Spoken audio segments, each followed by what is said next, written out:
Bonsoir chez vous et merci de nous retrouver dans ce nouveau numéro de votre émission Podium Jeunesse.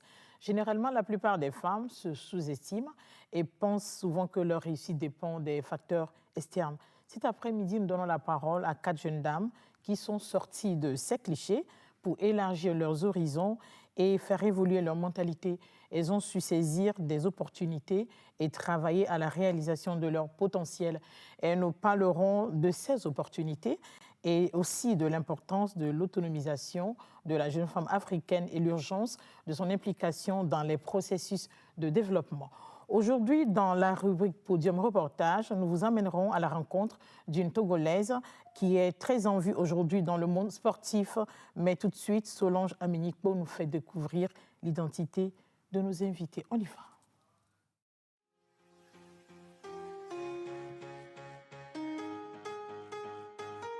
Aujourd'hui, Pélagie va échanger avec Ingrid Milekib-Vouké. Elle est ingénieure génie électrique. La deuxième invitée est Manuela Foliga. Elle est la coordinatrice locale du mouvement Girls Motion. Ekema Tchala, elle est la cofondatrice de Creatop Technologies. Abide Agim, elle est la lauréate du concours d'art oratoire Les Joutes verbales francophones édition 2022.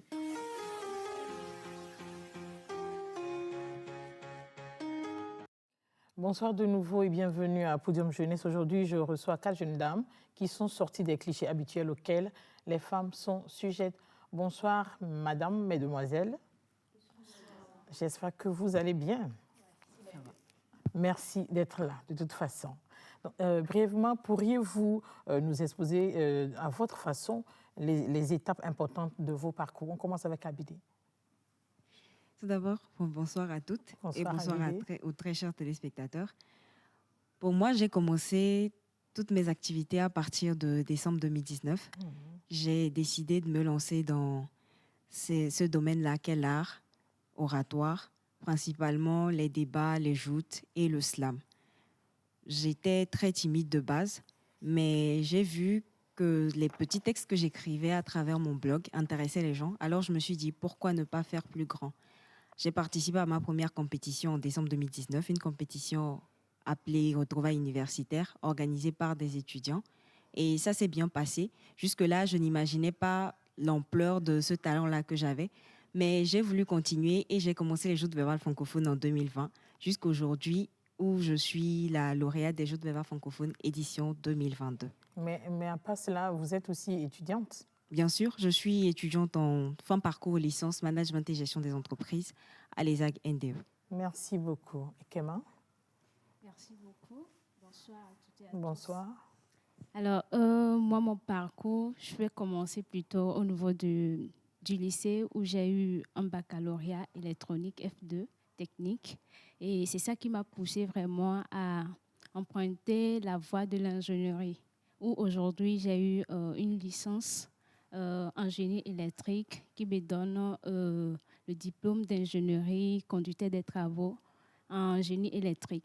Et à part ça aussi, vu que nous, les jeunes femmes d'Afrique, si je peux le dire comme ça, on est peu nombreuses dans le domaine de la technologie et la science. Donc, j'ai eu l'idée de pouvoir créer un centre d'accompagnement et de formation pour les jeunes femmes en sciences et en technologie qui va permettre à ce que attirer plus de jeunes femmes dans ce domaine, afin qu'elles puissent vraiment exploiter leur potentialité. Et à part ça, j'ai eu aussi à participer au sommet national du leadership féminin qui a permis à ce que je sois nommée ambassadrice jeune femme leader pour ma région, la région centrale, où on a fait des activités qui ont permis aux jeunes de la région de pouvoir prendre conscience de leur potentialité, de leurs capacités, de pouvoir développer eux-mêmes leur communauté. Et j'ai fait des stages pour pouvoir me perfectionner dans mon domaine et aussi dans le domaine du leadership féminin et de l'entrepreneuriat.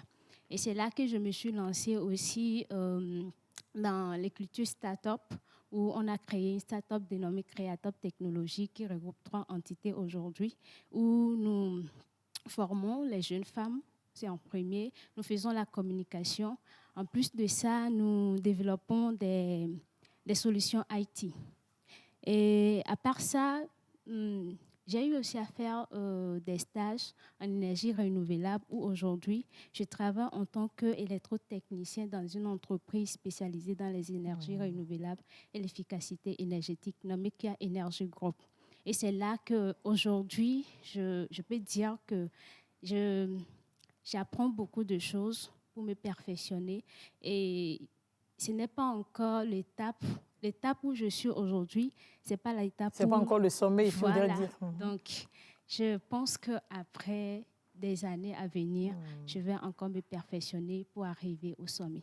Merci. Je suis sûre que des gens se demanderont sur en quoi consiste le travail de l'ingénieur des travaux électriques.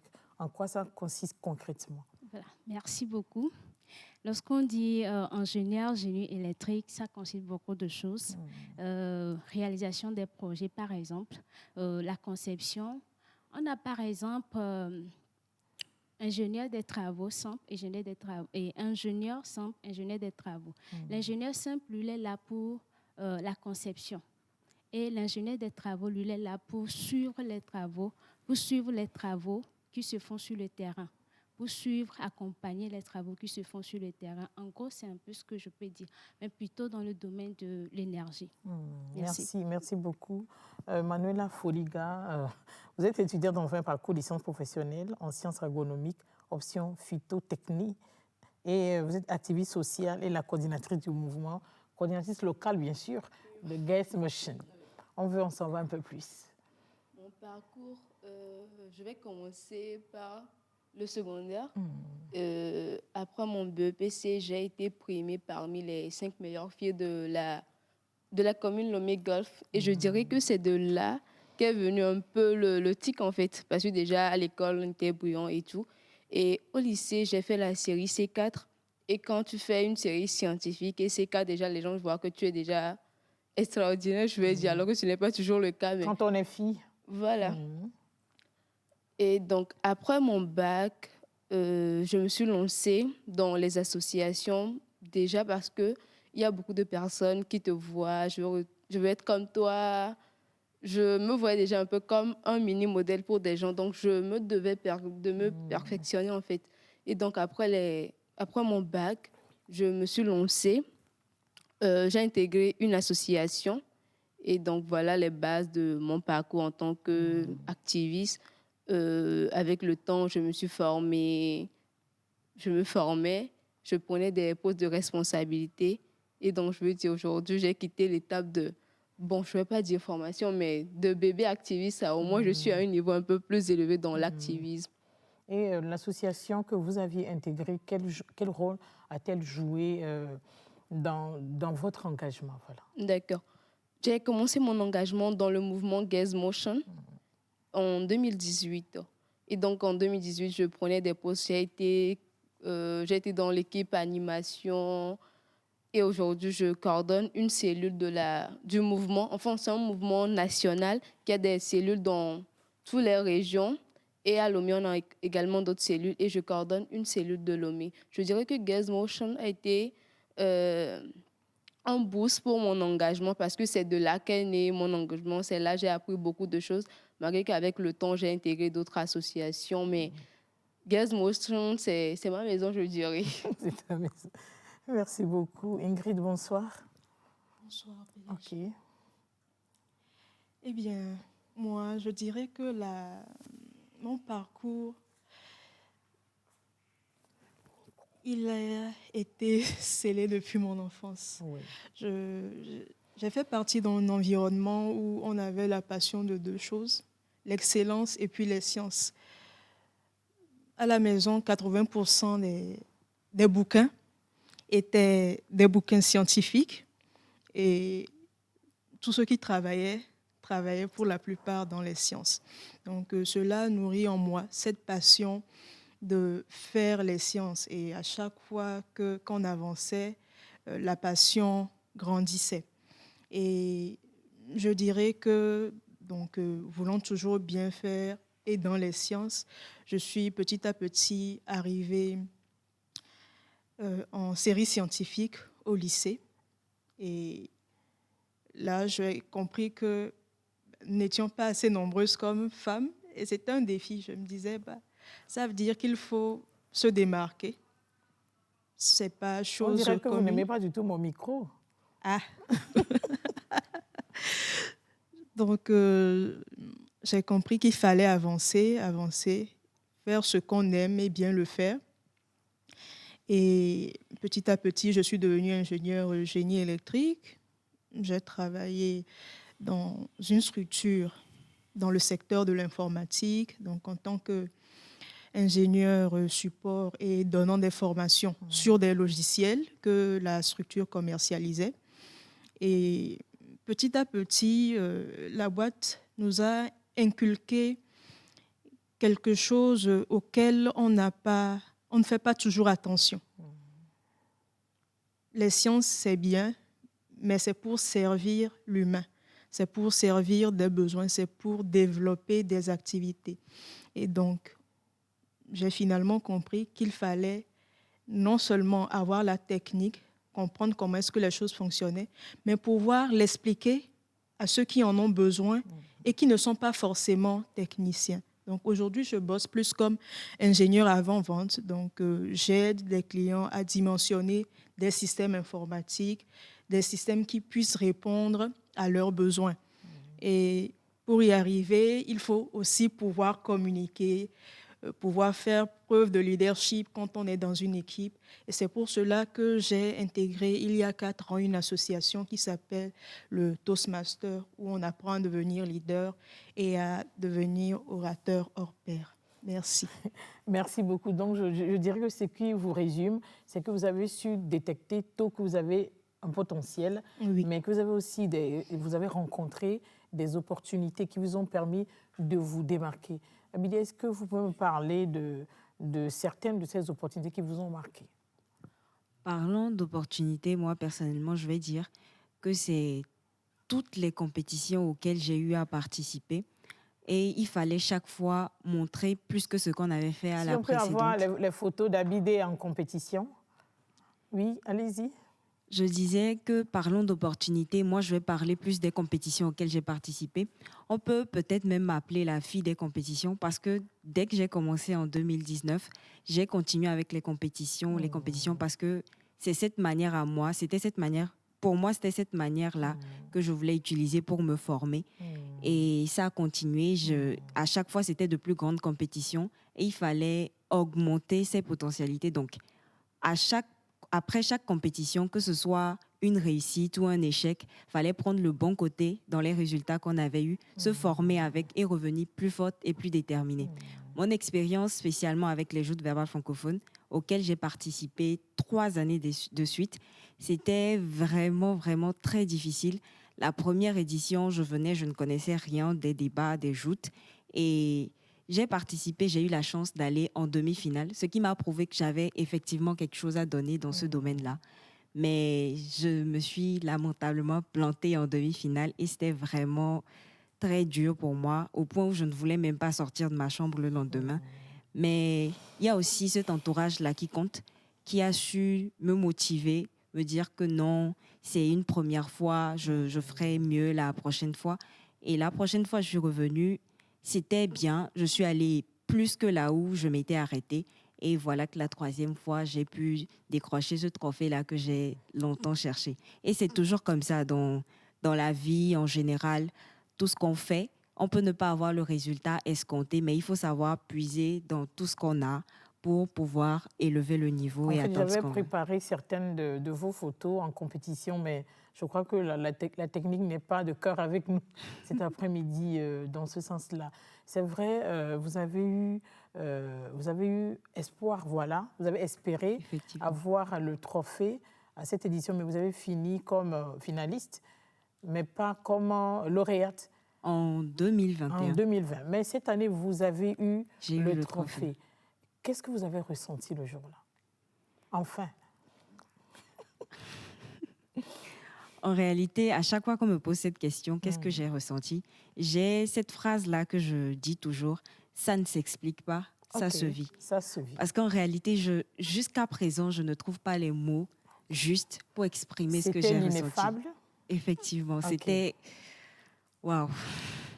C'était vraiment grand. Et jusqu'à présent, en fait, je me dis que je ne conçois pas encore tout ce que j'ai déjà réalisé.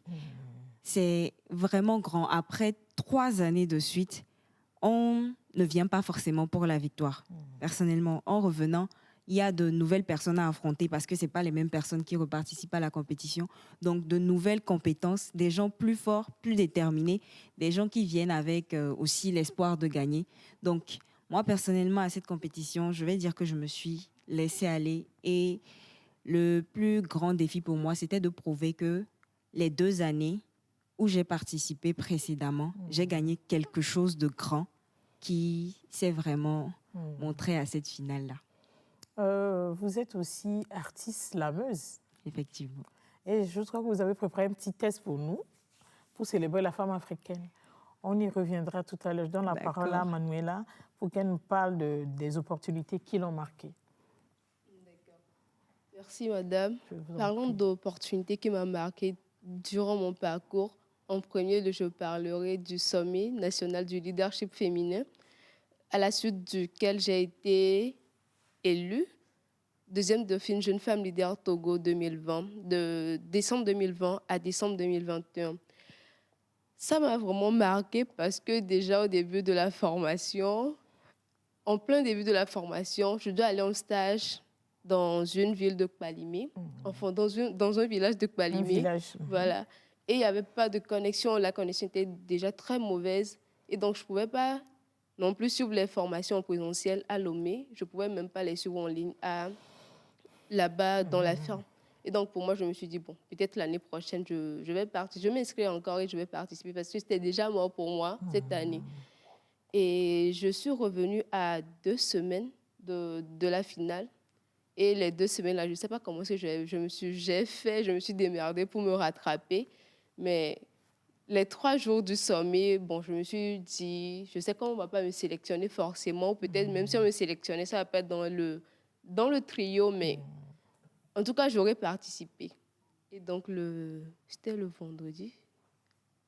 Le jour de la finale, on m'a appelé deuxième dauphine. Je me suis dit, ah d'accord, tiens. Et donc, j'étais vraiment émue. Je ne sais pas comment j'ai fait en fait.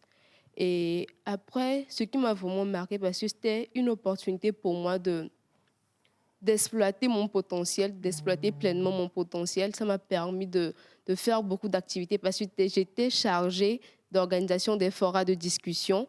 Et les forats de discussion se faisaient dans toute l'étendue du territoire. On a commencé à Dapaon, de Dapaon à Lomé. Et donc, c'était vraiment un défi pour moi de pouvoir coordonner l'organisation dans une ville où tu ne résides pas forcément. Et donc, être à Lomé, coordonner une activité, l'organisation d'une activité qui va se dérouler à Dapaon, qui va regrouper beaucoup de personnes. C'était vraiment un défi pour moi. Et c'est une expérience d'1 an, d'une année qui m'a vraiment marquée. Après ça, également, après mon mandat de jeune femme leader, toujours dans le cadre de la communauté, j'ai été invitée pour participer à une conférence dans le cadre du 8 mars 2022 à Atakpamé. Ce qui m'a vraiment marqué, c'était la cible, en fait. À la base, j'ai l'habitude de faire des conférences, de parler devant des élèves, des étudiants, mais le jour-là, c'était devant et des élèves et des apprentis. Et donc, c'est vraiment pas facile de pouvoir trouver les mots justes. Trouver les bons mots pour pouvoir dire ce que tu voulais dire, parce qu'ils ne comprenaient pas forcément le français. Et donc, je me suis retrouvée dans les panélistes. J'étais déjà la plus jeune des panélistes. Et donc, je ne sais pas, mais j'ai vraiment aimé comment est-ce que je me suis débrouillée le jour-là. Et ça marche. Oui, ça a marché. Après, les retours que j'ai eus jusqu'à aujourd'hui, que je ne continue pas à avoir, ça m'a vraiment touchée. Je me suis dit, ah mais tiens, tu peux faire en fait. Et la troisième, pour finir, tout récemment, j'ai eu l'honneur de coordonner l'organisation d'un atelier qui s'est déroulé à Lomé. En fait, c'est un atelier d'une organisation de la société civile ghanéenne. Et donc, ils ont choisi Alternative Leadership Group, dont je fais membre, ici à Lomé, pour être le point focal de l'atelier, du projet ici. Et donc, j'ai eu l'honneur d'être choisie pour coordonner l'organisation de cet atelier-là. Et après l'atelier à Lomé, j'ai représenté le Togo au Ghana pour la suite de l'atelier. Et j'étais Même si je dis je suis la plus jeune, c'est très osé en fait. J'étais carrément la bébé du groupe. Et tout le monde se demandait, mais la petite, elle avait fait quoi ici? Parce qu'il y avait des représentants de ministres, des directeurs. C'était vraiment un atelier pour décider. C'était une belle expérience. Oui, carrément. Et ça m'a beaucoup boosté encore une fois. On peut dire que la vie associative a beaucoup joué dans votre engagement. Oui, oui. Merci beaucoup. Ekema. Merci beaucoup. Moi, je peux dire en premier, la première opportunité que j'ai eue, c'est le fait que mes parents m'ont mise à l'école. Qui vous a mise à l'école. Voilà. Ça m'a beaucoup, parce que sans ça, je ne pourrais pas être ici aujourd'hui. Je ne pourrais pas acclamer partout que je suis telle, et que voilà. Et franchement, ça me touche à chaque instant que je pense que je Vous êtes reconnaissante. je suis vraiment reconnaissante envers mes parents. Et c'est une opportunité que j'ai eue. Parce qu'il y a certaines filles aujourd'hui qui n'ont pas cette opportunité. C'est vrai. Voilà. Et je peux dire que la seconde opportunité, c'est le fait que tu as quelqu'un dans ta vie qui te pousse à faire quelque chose. Lorsque je voulais passer le concours d'entrée au collège technique, ça n'a pas été facile parce qu'il y a plein de personnes qui te diront que non, ce n'est pas pour les filles, c'est rien que pour les hommes et autres. Mais j'ai eu un grand frère qui me dit, ouais, vas-y, tu peux le faire. Et j'ai su vraiment compter sur mes capacités, ma compétence, l'intelligence que j'ai. Je suis allée, je suis sortie brillamment. Et lorsque j'ai eu le baccalauréat, je devais passer le concours d'entrée à l'INSI. Et là aussi, c'était vraiment tellement difficile parce qu'il y a plusieurs personnes qui te diront non, tu ne peux pas le faire. Encore un concours d'entrée à l'INSI. Pour une fille. Pour une fille. Non, tu ne peux pas le faire. Et puis, il y a des gens qui te diront non, tu peux le faire. Ça, je me dis souvent que ça, ce sont des opportunités. Parce que sans ces personnes, tu ne peux pas. Tu ne peux pas t'appuyer sur toi-même pour le faire. Malgré que tu as tes compétences, tu crois en toi. Il y a certaines personnes qui s'ajouteront vraiment à ce courage-là que tu as pour que tu puisses le faire. Comme un mentor. Voilà, comme un mentor. Ou un coach. Voilà. Merci beaucoup. Ingrid. Bien. Je dirais qu'on est la résultante de personnes qui nous entourent. Effectivement, quand on n'a pas des personnes qui nous soutiennent, ce n'est pas évident. D'atteindre les résultats qu'on recherche. Mais la famille ayant vraiment aidé, j'avoue que ça m'a toujours propulsée dans ce que je faisais. C'est vrai que j'avais cet amour de l'excellence que j'ai toujours jusqu'à aujourd'hui. Lorsque je veux faire un truc, j'aime toujours qu'il soit bien fait. Parfois, c'est pas toujours nécessaire, mais on a ça dans le sang et on n'arrive pas à s'en passer. Et j'avoue que pour moi, déjà, c'était gratifiant d'avoir réussi ce parcours scolaire et de devenir ingénieur. Parce que, tout d'abord, il n'y avait pas assez de femmes. Si je prends du lycée en fin de parcours universitaire, c'était 4 femmes et ensuite, j'ai fini seule. Donc, Elle n'a pas pu finir le parcours, terminer? Il y a certaines qui sont parties, il y a d'autres finalement qui ont continué dans d'autres filières. Donc, je me suis retrouvée seule parmi les garçons. Voilà, parmi les garçons. Et donc, je me disais, j'ai quand même réussi à relever un défi, pas que pour moi, mais pour toutes les dames qui souhaiteront un jour embrasser également ce corps de métier. Qu'elles puissent se dire, c'est faisable, on peut y arriver. On a des gens qui ont déjà pris ce chemin, qui ont pu surmonter les obstacles et on peut y aller.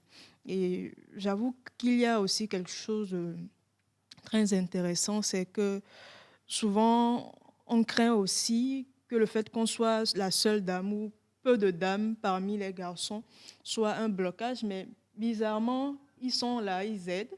C'est vrai, aujourd'hui, je regarde souvent la télé, he for she. Je me suis dit, mais moi, j'avais depuis des vingtaines de he for she autour de moi qui, chaque jour, m'aidaient, me disaient, ben, ça va aller, qui étaient toujours ouverts pour répondre aux difficultés.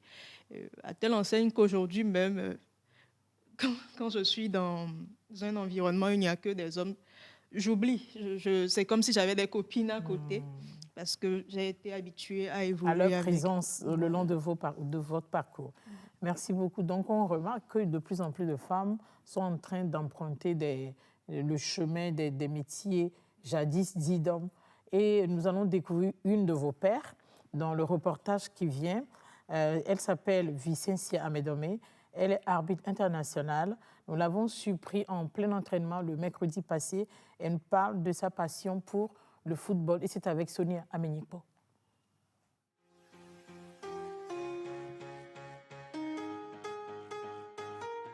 Vicencia Amedome du Togo.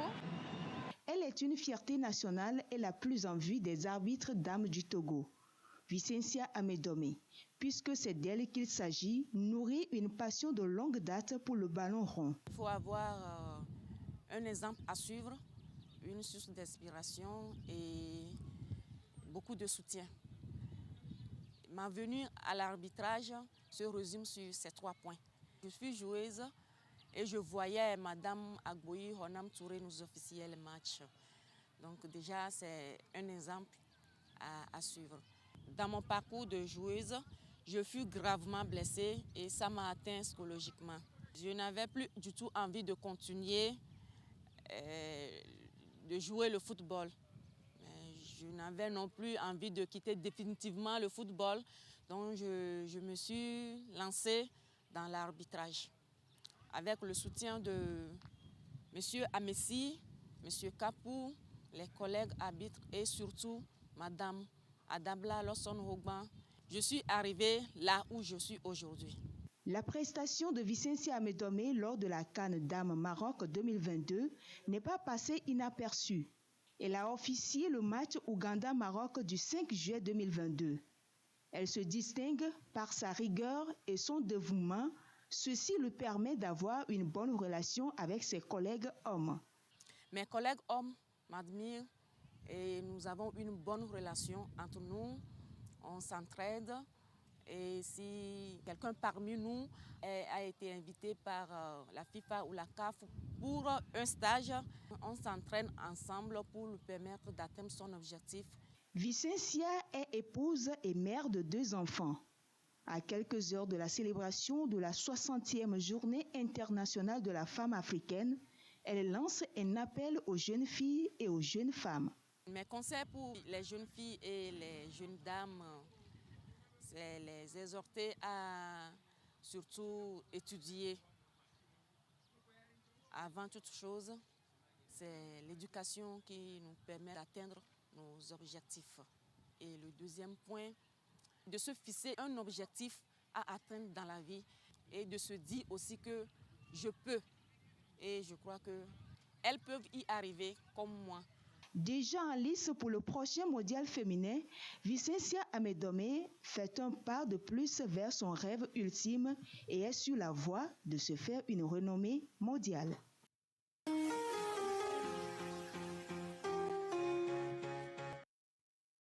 Merci de revenir avec nous à Podium Jeunesse. Vous avez suivi Vicencia. Qu'est-ce que tu as ressenti en l'envoyant arbitrer le match?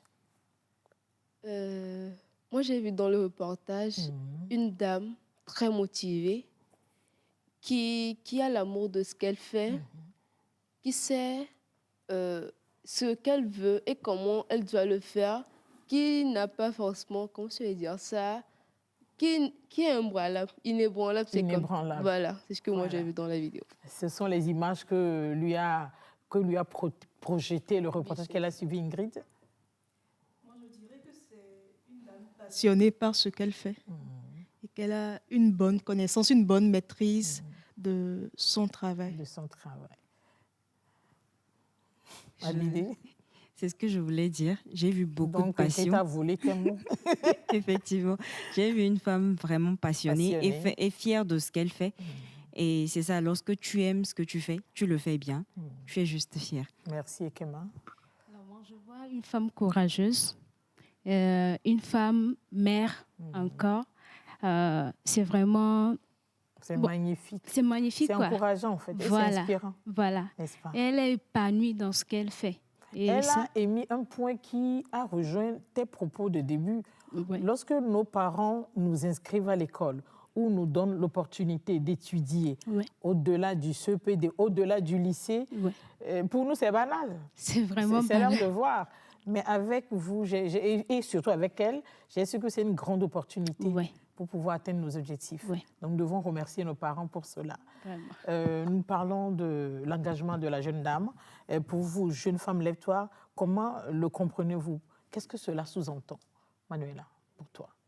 Je pense que le thème, c'est déjà assez clair. Jeune femme, lève-toi. Ça veut dire qu'elle a quelque chose en elle qu'elle doit faire valoir, qu'elle doit montrer au monde.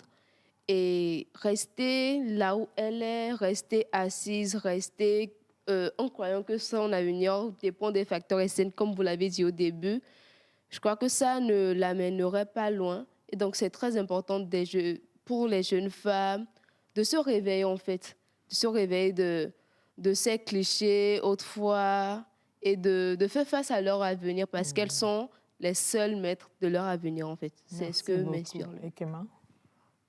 Jeune femme, lève-toi. Je pense que c'est une métaphore parce que ça ne veut forcément pas dire de me lever. Et je peux dire aussi, on fait appel à une éveil de conscience. Dire à la femme qu'elle a quelque chose, elle a une potentiel qu'elle doit démontrer. Voilà, elle doit se démarquer des autres. Toutes les femmes sont des pionnières. Toutes les femmes devraient ou doivent être des références pour les autres qui viennent. Donc, il faudrait que ces femmes, ou bien nous toutes, qu'on se lève pour pouvoir vraiment éduquer les autres qui viennent après nous. Merci. Beaucoup d'engagement, Ingrid. Voilà. Ingrid. D'accord. Pour moi, ça fait déjà plusieurs années qu'on lutte pour les droits des femmes. Tout d'abord.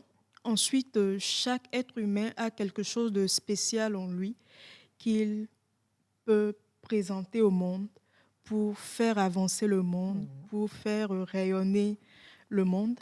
Et aussi, nous remarquons de nos jours que nous sommes nombreux sur la Terre et les choses vont très vite. Quand on se dit il y a quelques années, on était étudiant, c'est comme s'il n'y avait que 2 mois. Voilà, le temps passe très vite. Et donc, lorsqu'on a une opportunité à saisir, il faut le faire sur le coup et avancer. Donc, pour moi, c'est ce que veut dire « jeune femme, lève-toi ». Donc, prends ce que tu as en ta possession, formate cela et crée quelque chose de beau. Et ne reporte pas demain ce que tu peux faire aujourd'hui. Voilà. Abidi. Jeune femme, lève-toi. Déjà, je dirais que nous savons tous qu'avant, la femme n'avait pas la parole. Et il y a eu beaucoup de luttes, on a fait beaucoup de choses pour qu'aujourd'hui, la femme puisse prendre la parole, puisse participer aux décisions de sa communauté. Et si on dit « jeune femme, lève-toi », c'est justement parce que c'est la jeunesse qui constitue l'avenir. Et si les jeunes femmes ne se lèvent pas maintenant, elles ne pourront pas continuer la lutte que les prédécesseurs ont commencée. Alors, le bon moment, ce n'est pas demain, c'est maintenant qu'il faut se préparer pour affronter notre avenir. C'est vrai qu'on prenait des décisions au nom des femmes, on parlait en leur nom et vous l'avez dit, aujourd'hui, on leur donne la parole. Je vous donne la parole pour nous déclamer le petit texte que vous nous avez écrit pour célébrer la femme africaine.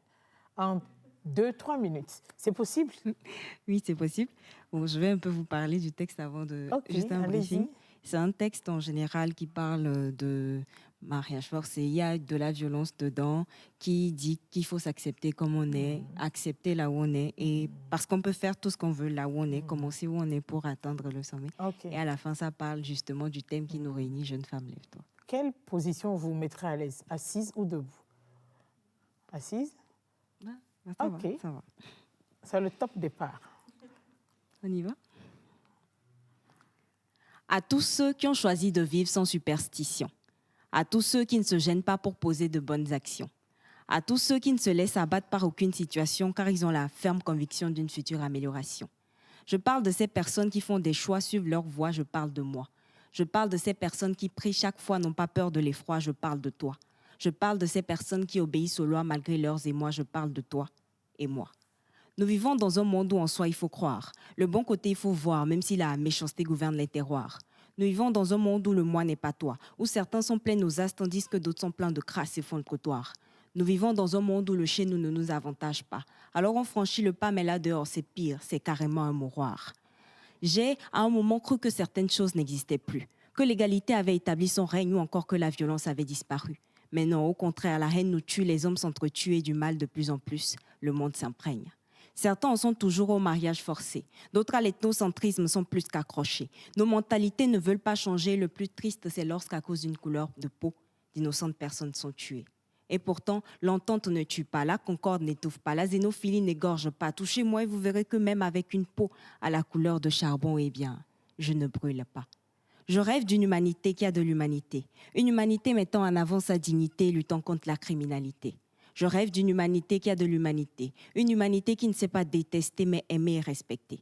Je rêve d'une humanité qui a de l'humanité. Une humanité unie et pleine d'humilité. Mon rêve est possible avec vous. Avec vous, jeune femme. Alors, jeune femme, lève-toi, instruis-toi, nourris ton esprit, ton corps et ton âme de prière, de détermination et de persévérance. Parce que le combat qui t'attend, il est rude et le champ de bataille parsemé d'embûches. Mais tu es forte et tu peux y arriver. Jeune femme, lève-toi. Et si tu tombes, relève-toi. Et si tu tombes encore, relève-toi encore. Crois-moi, il peut arriver que tu tombes plusieurs fois, mais fais en sorte que tomber ne soit pas la dernière chose que tu feras. Le monde, il n'attend que toi. Mais si tu attends qu'il te le dise avant d'agir, tu partiras sans avoir écrit ton histoire. Et lui, il continuera la sienne avec ton existence dans les archives de sa mémoire. Jeune femme, lève-toi et on construira l'avenir ensemble. Merci. J'aurais voulu... Vous êtes jalouse, mais applaudissez. Hein, Merci. Quelle beauté. D'abord, vous m'avez charmée, vous m'avez fait voyager, vous m'avez fait voyager carrément, quoi. Je me suis retrouvée dans plusieurs lexiques à la fois, mais c'était si riche. Comment vous arrivez à mettre plusieurs thématiques ensemble de la sorte? D'abord, pour écrire, je vais dire que ce n'est pas... souvent, certaines personnes disent « j'attends une certaine inspiration pour écrire ». Mais ce n'est pas forcément ça. La muse. Effectivement, ce n'est pas forcément ça. Et lorsque tu te rends compte qu'il y a des choses sur lesquelles on ne parle pas, faudrait vraiment en parler. Faudrait t'asseoir, te dire non, je veux dénoncer tel ou tel. Je veux que les gens sachent que non, ça fait du mal. Et il faudrait qu'ils comprennent qu'il faut arrêter. Donc, lorsque je prends une thématique, je me dis qu'elle agit dans plusieurs secteurs. C'est comme la discrimination. Il y a la discrimination envers la femme, la discrimination par rapport à la couleur de peau. Donc, c'est un thème assez vaste, mais qui peut être exploité sur plusieurs thématiques précises. Donc, c'est là que je peux prendre la discrimination et écrire sur plusieurs types de discrimination en même temps. Merci beaucoup. Jeune femme, lève-toi parle de l'autonomisation de la femme. Donc, selon vous, en quoi réside l'importance de l'autonomisation de la femme africaine, de la jeune femme, je précise, et surtout de son implication dans les processus de développement? Manuela. Merci, madame. Selon un rapport de l'ONU, nous approchons les 8 milliards d'habitants sur la Terre. Et quand je prends juste l'Afrique, nous savons tous que la population féminine est plus grande que la population masculine. Oui. Et en tant que femme, et encore en tant que jeune femme, je crois que si on devait attendre que d'autres personnes, justement prennent des décisions à notre place, ça ne nous avantagerait forcément pas. Et surtout travailler ensemble, moi je crois que c'est la meilleure des choses. Donc c'est important pour les femmes de collaborer avec les hommes qui autrefois étaient toujours devant, de collaborer avec eux dans la prise des décisions qui nous concernent également. Et en tant que jeunes, déjà la jeunesse, c'est l'avenir. Et en tant que jeunes femmes, nous devons commencer en même temps par nous impliquer dans ces instants de décision, dans les postes de responsabilité, commencer par nous former dès lors pour que demain, quand nous serons devant comme nos prédécesseurs actuellement, nous pouvons assumer la relève en fait. Donc c'est très important du fait déjà que nous avons un nombre assez important, la répartition démographique, et aussi parce que nous avons du potentiel. Il est très important pour nous, jeunes femmes, de nous lever actuellement pour nous affirmer. Nombre important, importance de se démarquer. Abidi? D'abord, je vais dire que on a créé et l'homme, enfin, Dieu a créé et l'homme et la femme. Ce n'est pas pour que l'homme seul vienne construire la société. C'est pour que les deux, ensemble, s'unissent pour construire la société. Et pendant longtemps, on a cru que la femme n'avait pas son mot à dire, n'avait pas sa place. Et aujourd'hui, on a l'opportunité de pouvoir prendre la parole, de pouvoir agir, de pouvoir construire notre société aussi à notre manière. Et on a les preuves que l'intelligence n'appartient pas qu'à l'homme. Nous sommes intelligentes, nous pouvons agir, nous pouvons réussir. Et déjà sur le plateau, il y a des génies électriques, des femmes génies électriques. Avant, on ne pouvait pas entendre ça. Des femmes animatrices. Avant, on ne pouvait pas dire qu'une femme puisse... On a une future agronome. Effectivement, qui coordonne même déjà des activités locales. Et qui représente le Togo. Des femmes dans la technologie. Et c'est vraiment grandiose et ça participe au développement de la communauté. Ce que je veux dire. Merci beaucoup. Et Kéma? Ok, merci beaucoup. Moi, je peux dire que la femme, elle est au cœur du développement. Tout d'abord, si nous prenons nos maisons, nos mamans à la maison, elles sont docteurs, à la fois comptables, médecins, voilà, cuisinières, tout. Babysitter, éducatrices. Voilà, elles sont tout. Elles sont au centre de tout. Alors, leur autonomisation est vraiment indispensable pour le progrès social, économique, et j'en passe. Donc, il est important que les femmes se lèvent afin de pouvoir exploiter leurs compétences, la capacité plutôt intellectuelle qu'elles ont. Aujourd'hui, on va se dire que certaines femmes ne sont pas allées à l'école, mais ce qu'elles ont en elles, c'est tellement waouh. Justement, quand on parle d'autonomisation, cela ne concerne pas seulement les femmes lettrées. Voilà. Même des femmes qui ne sont pas lettrées sont leaders. Voilà. Sont leaders. Et si nous prenons par exemple Asigama, les femmes qui sont à Asigama, plein de ces femmes aujourd'hui sont des milliardaires et qui participent au développement économique du pays. Donc déjà, une femme qui arrive vraiment à exploiter ses potentialités, voilà, et qu'on la laisse vraiment autonome dans tout, je pense que le pays peut aller de l'avant. Merci beaucoup. Pourquoi les gens sont comme ça? Vous avez une question, on nous dit que nous demandons aux jeunes femmes de se lever, de compter sur leur potentiel, mais qu'il y en a, il y a certaines qui ne comptent que sur leur beauté, alors que la beauté est passagère. Vous en dites quoi, Abidi?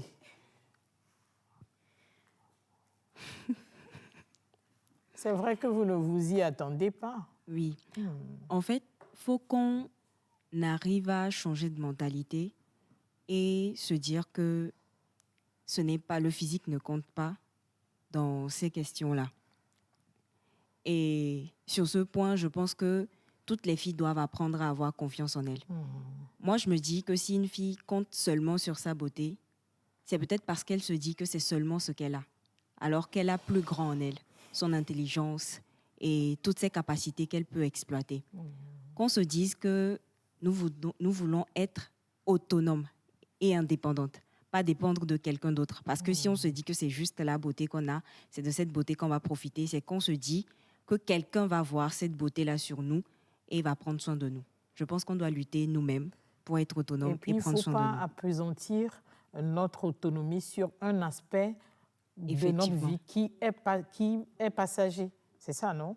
Nous devons grandir chaque jour un peu plus. Nous devons grandir et évoluer dans nos façons de concevoir les choses. Madame Ingrid? Eh bien, pour moi, aujourd'hui, il faut avoir une vision 360 degrés. Il ne faut pas se renfermer sur tout le minimum qu'on a, mais il faut toujours essayer de s'ouvrir au monde, d'apprendre, d'avancer. Parce que les choses vont très vite. Et on remarque que tout ce qui se développe aujourd'hui ne se développe pas qu'à partir de technologies. Parfois, c'est notre quotidien.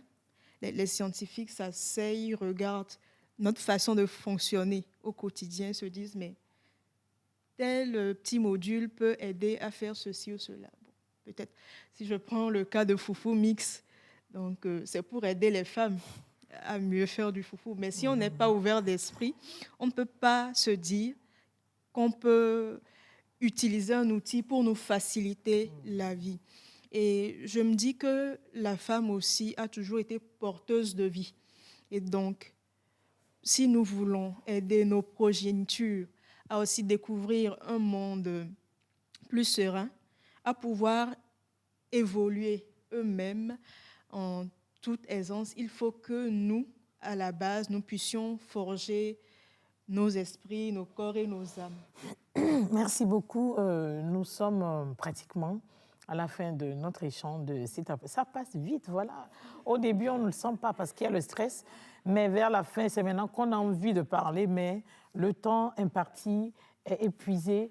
Nous sommes à quelques heures, comme on l'a dit dans la conclusion du reportage, nous sommes à quelques heures de la célébration de la 60e journée de la femme africaine. Quel message avez-vous, en une phrase chacune, pour les jeunes dames et les jeunes filles qui nous ont suivis cet après-midi? On commence avec Ingrid.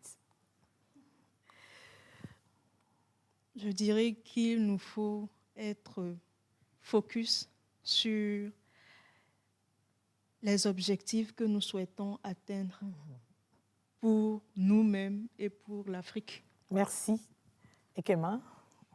Alors, ce que je peux dire à une fille ou à une jeune fille, ok, c'est de se lever et tu as les potentialités, tu as les capacités qu'il te faut pour aller de l'avant. Il faut juste que tu aies une vision, ce que tu veux faire et tu vas y arriver. Merci. Manuela? J'ai bien envie de faire entorse à la procédure maintenant. À une femme, je dirais, quand on parle d'autonomisation, quand on parle de participer au développement de l'Afrique, ce n'est pas forcément devenir ministre, ce n'est pas forcément devenir président de la République, mais c'est d'être meilleur dans tout ce que tu fais. Même quand tu vends du piment au marché, sois la meilleure revendeuse de ce que tu fais, sois la meilleure dans tout ce que tu fais parce que tu as du potentiel. Découvre ce potentiel, la forme-toi, connecte-toi aux personnes qui ont la même vision que toi, aux personnes qui peuvent te propulser et vas-y. Le chemin est très grand pour tout le monde a sa place et toutes les filles sont capables, elles sont fortes. Courage à toutes les filles, je les encourage à se lever surtout. Merci, merci. On finit avec Abidé. Moi, je ne vais pas faire entorse à la procédure. Oui, parce que si tu fais entorse, je te coupe la parole. Je vais juste dire un mot, ou un verbe plutôt, oser. C'est simple. Merci. Une phrase assez courte.